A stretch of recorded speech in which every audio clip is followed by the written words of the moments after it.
ఇక liquor case charge sheet లో 3 చోట్ల జగన్ పేరు ప్రస్తావించారు. మద్యం ముడుపులు నాటి సీఎం జగన్ కు అందాయంది సిట్. కేసిరెడ్డి నుంచి విజయసాయిరెడ్డి, మిథున్ రెడ్డి, బాలాజీ ద్వారా జగన్ కు ముడుపులు పడినట్లు చార్జ్ షీట్ లో సిట్ ఆరోపించింది. ప్రతి నెల సగటున 50 నుంచి 60 కోట్ల ముడుపులు వెళ్లాయని సిట్ పేర్కొంది. ఇక ఎన్నికల కోసం వైసీపీకి 250 కోట్ల నుంచి 300 కోట్లను జగన్ కు అందించారని చార్జ్ షీట్ లో వివరించింది సిట్. 30 షెల్ కంపెనీల ద్వారా నిధులు మళ్లించారంది సిట్. లిక్కర్ స్కామ్ లో ఆర్జించిన 3500 కోట్లు అక్రమ సంపాదనను రియల్ ఎస్టేట్ వ్యాపార సంస్థలు షెల్ కంపెనీల్లోకి మళ్లించి సొమ్ము చేసుకున్నారంటూ ఆధారాలు సమర్పించింది సిట్. నిందితులందరికీ కుట్రలో పాత్ర ఉన్నట్లు కాల్ డేటా ఆధారాలను చార్జ్ షీట్ లో ప్రస్తావించింది సిట్.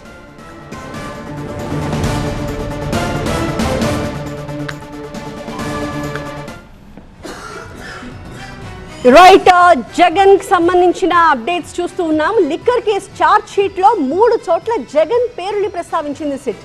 మద్యం ముడుపులు ఆనాటి ముఖ్యమంత్రి జగన్ కి అందాయి అని చెప్పి ఇందులో పేర్కొంది. కేసిరెడ్డి నుంచి విజయసాయిరెడ్డి, మిథున్ రెడ్డి, బాలాజీల ద్వారా జగన్ కి ముడుపులు వెళ్లినట్టుగా ఈ చార్జ్ షీట్ లో సిట్ ఆరోపించింది. అంతేకాదు ప్రతి నెల సగటున 50 కోట్ల నుంచి 60 కోట్ల వరకు ముడుపులు ఆయనకు అందాయని చెప్పి చెప్తోంది. ఎన్నికల కోసం వైసీపీకి 250 కోట్ల నుంచి 300 కోట్లని జగన్ కి అందించారు అంటూ చార్జ్ షీట్ లో సిట్ వివరించింది. 30 షెల్ కంపెనీల ద్వారా ఈ నిధుల మళ్లింపు జరిగిందని, లిక్కర్ స్కామ్ లో ఆర్జించిన మొత్తం 3500 కోట్ల రూపాయల అక్రమ సంపాదనని ఆ తర్వాత రియల్ ఎస్టేట్ వ్యాపార సంస్థలు షెల్ కంపెనీల్లోకి మళ్లించి సొమ్ము చేసుకున్నారు అంటూ ఆధారాలు కూడా చూపిస్తోంది సిట్.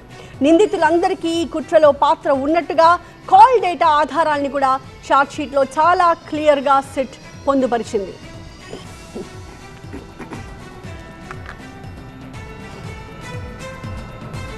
లేటెస్ట్ అప్డేట్స్ తో మా ప్రతినిధి వసంత్ లైవ్ లో జాయిన్ అవుతూ ఉన్నారు. వసంత్, లిక్కర్ స్కామ్ కి సంబంధించి చాలా అప్డేట్స్ ప్రస్తుతం మన దగ్గర ఉన్నాయి. ఒకటి మిథున్ రెడ్డి వ్యవహారం, ఆయన్ని కస్టడీ కావాలని సిట్ అధికారులు అడుగుతూ ఉన్నారు. 5 రోజుల కస్టడీ, దానికి సంబంధించి ఎన్ని గంటలకి ఏసీబీ కోర్టు విచారించే అవకాశం కనిపిస్తోంది? లిక్కర్ స్కామ్కి సంబంధించినటువంటి వ్యవహారంలో మిథున్ రెడ్డి పాత్ర పైన విచారించేందుకు కస్టడీకి సిట్ కోరుతోంది. ప్రధానంగా 5 రోజుల పాటు కస్టడీకి ఇవ్వాలని అడుగుతోంది. ఈ కేసుకి సంబంధించినటువంటి మొత్తం పాలసీ ఇంప్లిమెంట్ చేయడం కావచ్చు, పాలసీకి సంబంధించినటువంటి రూపకల్పన చేయడం కావచ్చు, మొత్తం వ్యవహారాన్ని మిథున్ రెడ్డి చూశారు. కాబట్టి స్కామ్ చేయాలన్న ఉద్దేశంలో భాగంగానే ఎంటైర్ పాలసీని రూపొందించారు. ఏపీబీసీఎల్ నుంచి మొత్తం ఎక్సైజ్ శాఖకు సంబంధించినటువంటి మొత్తం వ్యవహారాన్ని తెరవెనుక నడిపించారు. కాబట్టి ఈ కేసులో అసలు ఈ రూపకల్పన వెనక ఏం జరిగింది, ఎంతమంది ఇందులో ఇన్వాల్వ్ అయ్యి ఉన్నారు, ఎవరి రోల్ ఏంటి అనే దానిపైన విచారించేందుకు మిథున్ రెడ్డికి సంబంధించి కస్టడీకి ఇవ్వాలని సిట్ కోరుతోంది. ఏసీబీ కోర్టులో పిటిషన్ దాఖలు చేసిన తర్వాత దానిపైన విచారణ జరగబోతోంది. అయితే ప్రస్తుతం మిథున్ రెడ్డి A4గా ఈ కేసులో నిందితుడిగా ఉన్నారు. లిక్కర్ పాలసీకి సంబంధించినటువంటి వ్యవహారంలో కావచ్చు, లిక్కర్ స్కామ్కు సంబంధించినటువంటి అంశంలో కావచ్చు, దాన్ని ఇంప్లిమెంట్ చేసేటటువంటి మొత్తం ప్రక్రియలో A1 రాజ్ కేసిరెడ్డితో పాటు A2 Satyaprasad, A3 Vasudev Reddy, A4 Mithun Reddy, A5 Vijayasai Reddy, వీరి 5గురు కలిసే ఈ మొత్తం వ్యవహారాన్ని మొదట నడిపించారు.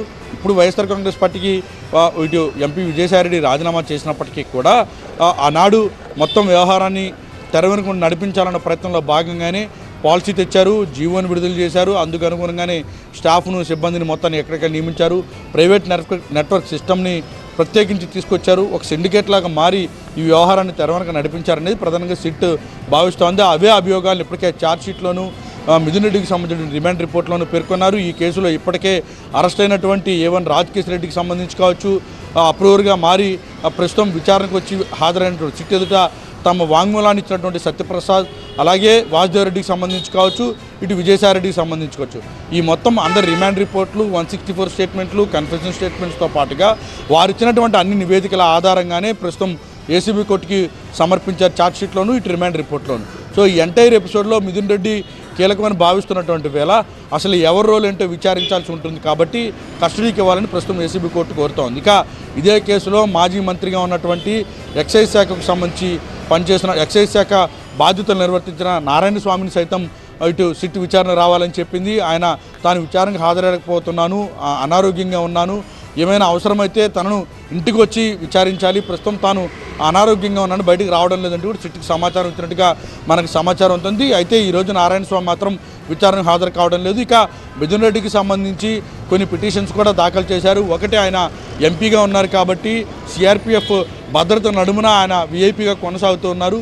ప్రస్తుతం ఆయన రిమాండ్ ఖైదీగా రాజమండ్రి సెంట్రల్ జైల్లో ఉన్నప్పటికీ ఆయనకు సంబంధించిన ములాఖతులు పెంచాలని కోరుతూ ఉన్నారు.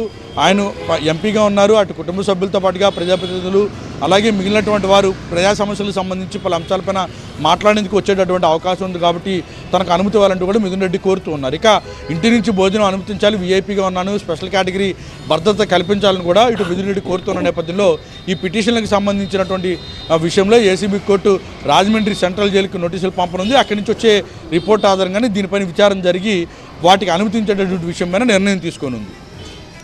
Right, thank you Vasant.